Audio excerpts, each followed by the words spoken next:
Xavier's ୟୁନିଭର୍ସିଟିର 10ମ ସ୍ନାତକ ସମାବର୍ତ୍ତନ। ଏପ୍ରିଲ 22 ତାରିଖରେ ପୁରୀ ଜିଲ୍ଲା ନିଜିଗଡ଼ କୁର୍କିଠାରେ ଥିବା ନୂଆ କ୍ୟାମ୍ପସରେ ଜାଭିୟର୍ସ ୟୁନିଭର୍ସିଟିର 10ମ ସ୍ନାତକ ସମାବର୍ତ୍ତନ ଉତ୍ସବ ଅନୁଷ୍ଠିତ ହୋଇଯାଇଛି।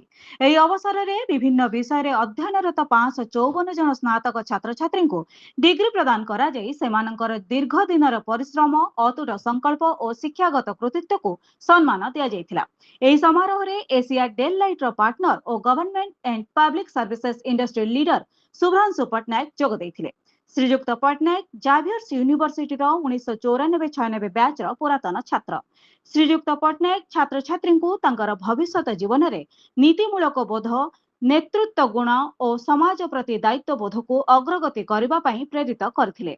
ସେ କୌତୂହଳ, ଅନୁକୂଳନ ଏବଂ ନୂତନ ଚିନ୍ତାଧାରା ପ୍ରତି ଖୋଲା ମନୋଭାବ ମାଧ୍ୟମରେ ନିରନ୍ତର ଶିକ୍ଷାକୁ ଉତ୍ସାହିତ କରିଥିଲେ। ସେ କହିଥିଲେ ଯେ ତୁରନ୍ତ ପୁରସ୍କାର ପଛରେ ପଡ଼ିବା ଅପେକ୍ଷା ଆନ୍ତରିକ ନୈତିକ କାର୍ଯ୍ୟ ଉପରେ ମଧ୍ୟ ଗୁରୁତ୍ୱାରୋପ କରିଥିଲେ। ଭବିଷ୍ୟତରେ ନେତୃତ୍ୱ ପାଇଁ ଏକ ଆନ୍ତଃ ଶାଖାଗତ ମାନସିକତା ଏବଂ ଏଆଇର ଦାୟିତ୍ୱପୂର୍ଣ୍ଣ ବ୍ୟବହାର ଉପରେ ଗୁରୁତ୍ୱାରୋପ କରିଥିଲେ। ଏହି ଅବସରରେ ବିଶିଷ୍ଟ ଅତିଥି ଭାବେ vice chancellor doctor father K S. Casimir S J., registrar father S. Antony Raj S J., ମୁଖ୍ୟ ପରାମର୍ଶଦାତା ଫାଦର ଆରୋକ୍ୟା ଦାସ ଭନାଥାଇଆନ୍ ଏସ୍.ଜେ. ପ୍ରମୁଖ ଉପସ୍ଥିତ ଥିଲେ। ଏଥିସହିତ ବିଭିନ୍ନ ବିଷୟରେ ଶ୍ରେଷ୍ଠ ଫଳାଫଳ କରିଥିବା ଛାତ୍ରଛାତ୍ରୀମାନଙ୍କୁ ଅତିଥିମାନେ ସ୍ୱର୍ଣ୍ଣ ପଦକ ପ୍ରଦାନ କରିଥିଲେ।